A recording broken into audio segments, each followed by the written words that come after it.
कि अंधे की औलाद अंधी होती है। इस बात को सुनकर के दुर्योधन का चित्त बिगड़ गया और उसने कह दिया कि नहीं नहीं, मैं एक दिन तुम्हें वन वन भटकाऊंगा। और देखिए कथा ये कहती है, कभी कभी कहा गया कि कभी कभी हमारे घर में जो झगड़े का जो मुख्य कारण होता है बात ही होता है। इसलिए हमें अपने घर में, अपने परिवार में, अपने समाज में हमें हमेशा बात का जो तरीका होता है, बोलने का जो तरीका होता है वो अच्छा होना चाहिए।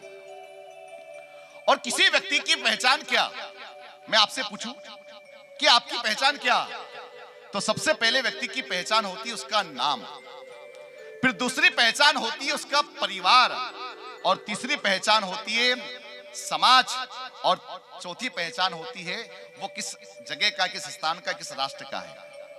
और देखिए घर कैसे बनता है, बोले दो व्यक्तियों से घर बनता है। जब दो दंपत्ति पति और पत्नी घर बसा करके अपने गृहस्थाश्रम धर्म का पालन करते हुए घर का निर्माण करते हैं, तब घर बनता है, और घर से फिर बनता है परिवार, और परिवार से बनता है कुटुंब, और कुटुंब से फिर बनता है समाज, और समाज से फिर राष्ट्र का निर्माण होता है। इसलिए अगर राष्ट्र का निर्माण करना चाहते हैं तो शुरुआत हमें अपने घर से करना होगी, क्योंकि घर अच्छा रहेगा तो परिवार अच्छा होगा, परिवार अच्छा होगा तो कुटुंब अच्छा बनेगा, और कुटुंब अच्छा बना तो समाज अच्छा बनेगा, और समाज जिस दिन अच्छा हो गया उस दिन राष्ट्र का निर्माण।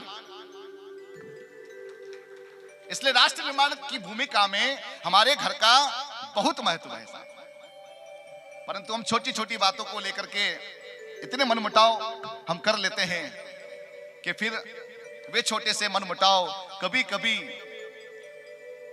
बड़े बन जाते हैं। और जैसे अभी अंगूर का सीजन चल रहा है, और कैसे व्यक्ति का परिवार से जुड़ना अति आवश्यक है। मुझे एक दृष्टांत मुझे याद आता कि एक व्यक्ति तराना बस स्टैंड पर आया, और जैसे ही उतराना तो उस दिन एकादशी का दिन था, उसे बड़ी भूख लग रही थी। उसने विचार किया क्या खाऊं, और सामने ही ठेले पर उसे सुंदर सुंदर अंगूर दिखाई दिए। वो अंगूर वाले के पास में गया, और अंगूर वाले के पास जाकर के पूछने लगा कि भाई अंगूर कैसे दिए। उस अंगूर वाले ने कहा कि भैया आपको कौन से वाले अंगूर चाहिए। बोले दोनों अंगूर के भाव बता दो। वो अंगूर वाले कहने लगा कि अगर आपको ये बॉक्स में जो अंगूर पड़े हुए हैं ये अंगूर चाहिए तो इन अंगूर का भाव 80 रुपए किलो है, और अगर जो बॉक्स से नीचे ठेले के ऊपर उस कपड़े के ऊपर बिखरे हुए हैं, अगर आपको ये अंगूर चाहिए तो ये अंगूर आपको मैं 40 रुपए किलो में दे दूंगा। वो व्यक्ति हंसने लगा, और हंसते हुए कहने लगा बोले मैं अंगूर तो लूंगा परंतु सबसे पहले चखूंगा। उसने सबसे पहले अंगूर के गुच्छे में से एक अंगूर तोड़ा, मुंह में रखा, बड़ा मीठा अंगूर निकला। खाकर के उसे बड़ा आनंद आया। उसने मन में एक बार तो विचार किया कि 1 किलो अंगूर की जगह 2 किलो अंगूर ले लूं, आधा यहाँ खा लूंगा आधा अपने घर। फिर विचार किया कि रुको रुको, ये रुको मैं दूसरा अंगूर चखता हूं। और उसने जो ढेर रखा हुआ था अंगूर का, उस अंगूर के ढेर में से एक अंगूर उठाया और अपने मुंह में रखा। वो अंगूर भी बड़ा मीठा था।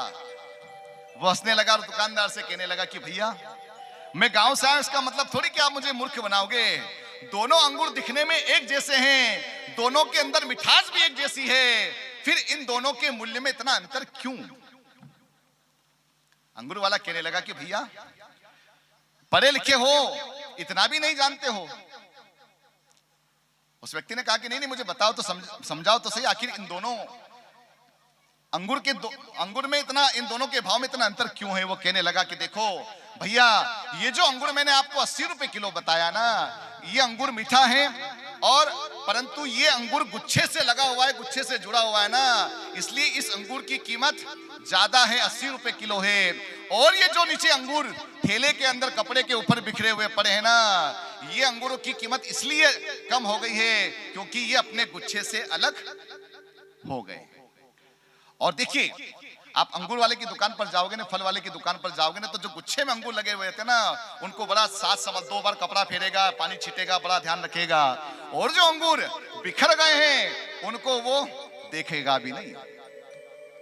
इसलिए परिवार में अगर आप अपने परिवार से, अपने समूह से, अपने संगठन से जुड़े हैं तो ये मान लेना कि हमारी पूरी कीमत है। और अपने घर से, अपने परिवार से अगर टूट गए, निकल गए ना, तो हमारी कीमत आधी होना ही होना है। इसलिए हमारे हाथ में है कि हम अपनी कीमत को, और विचार कर लीजिए जितने लोग बैठे हैं कि हमारी कीमत क्या है। इसलिए संगठन से, परिवार से व्यक्ति को जुड़ा रहना चाहिए। और आइए, कल के कथा प्रसंग में हम सबने यह सुना था कि घटोत्कच महाराज प्राग ज्योतिषपुर में की रानी राजकुमारी कामकंटकता, जिसका नाम एक नाम मोरवी भी आया है, उससे विवाह करने की इच्छा से आए हैं। और सूत जी महाराज कथा सुना रहे हैं कि हे ऋषियों, कामकंटकता मोरवी